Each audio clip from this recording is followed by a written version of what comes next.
Anyways, I did decide to take a look at the fan itself, the inside of the fan motor itself, because I haven't really seen it before, or in a long time. Anyways, as you'd expect in a modern fan, inside you got a spinner motor. And yeah. I knew it was a spinner motor, but I just don't remember exactly how big it was and whatnot. So anyways, there's that. Let's turn it to low, just to show you what it's like.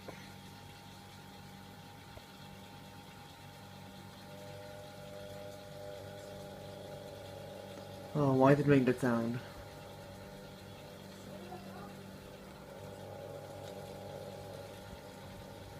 Maybe it's something something in the canopy or something.